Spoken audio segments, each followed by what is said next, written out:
You're still watching Morning Live and greatly appreciate you staying with us. Now, earlier this morning, we had a discussion about the situation at a Schweizer-Reneke law school, and suspended a teacher, Elana Barkhuizen, says she's being victimized for her attempts to calm her class down.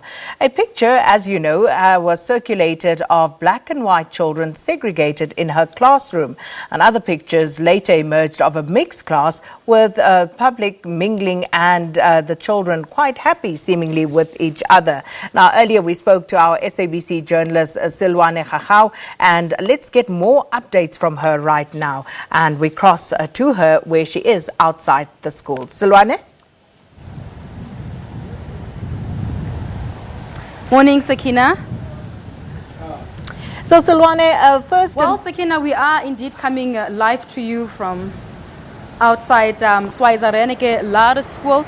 You'd remember that recently this very school came under the spotlight when a picture was circulating on social media which depicted what many people perceived as racism. You'd remember there on that picture, it seemed that the grade R learners were seated, separated according to their race, and that really caused an uproar amongst not only residents of the Northwest, but also all around South Africa. What we know is that it seems that teaching and learning has already started this morning. It seems everything is back to normal.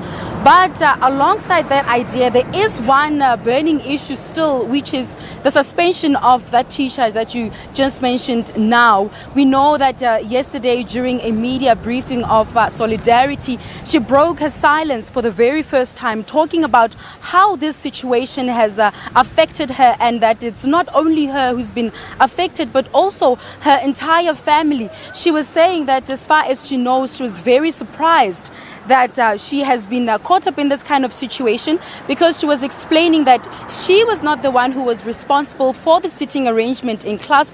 All she did was to take that picture, innocently so, but she was also saying that what was supposed to be just a positive picture was turned into a negative thing that caused an uproar in society.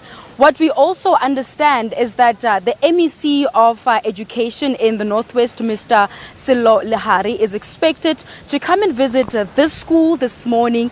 As far as we know, his visit was supposed to be as early as 8 o'clock or 8:30, but yesterday we're told that there's been some changes and that he will only be coming to the school around 11 o'clock or so.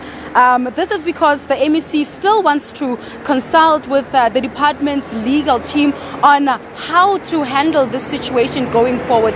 And by this situation, I mean the suspension of the teacher, because you would know yesterday they mentioned that she is not going to take this situation lying down. She's going to challenge this situation in court. She, together with Solidarity, will have papers ready before the end of the week. Court papers, that is, to take legal action. But that is not the only thing that they will be doing. They also mentioned that they will be considering civil action, which means it will address, amongst other things, defamation of character, because she was saying that her name has been completely tarnished.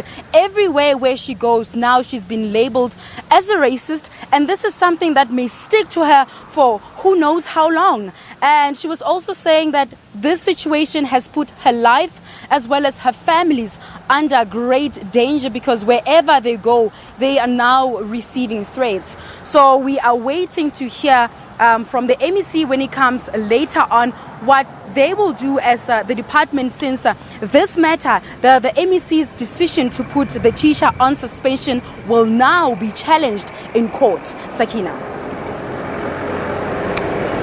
Well, thank you so much, Sellwane. And as you say, I think we'll all be waiting for the MEC's visit because some very interesting questions need to be answered. As you heard earlier on in our interview, Connie Mulder from Solidarity indicating that the teacher is actually employed by the school governing body, and as such, the MEC had no jurisdiction, had no business firing her. So it's going to be interesting to see what the legal opinion from the department conveys in this regard, and that will be during the agenda. So stay tuned to SABC News Channel 404 for that as the MEC makes his way back to Laer School Schweizer-Reneke later today. All right, we also have some tweets in this regard, and let's take a look at some of your comments regarding this particular story. Just Lwazi says, I believe the only way racists will learn that South Africans are fed up with racism is for racism in our country to be a punishable offense. People learn through the experience of others. Sabata says, I think your guest representing the teacher thinks that we are so blind. Few hours later, there were photos of kids playing together. It's obvious she was made aware of the issue. She had to counter that by taking them and making them play together. Ross says, Solidarity blames Department of Education for dumping children who cannot speak English or Afrikaans. Isn't that the reason we send our kids to school? To learn? And last one, I believe we had this one from Lwazi. We have already seen that one. Okay, we'll leave that there for the time being. So some of your responses to the Laer School Schweizer-Reneke situation, and we appreciate those at Morning Live SABC on anything you'd like to engage us on. The question that we did ask you to engage us pointedly on is, of course, our question of the day, and this is what we're asking. Is vigilantism an indication of how communities have lost faith in law enforcement agencies? And if so, what needs to be done to rectify this? And this, of course, our question leads from an incident that took place in Hill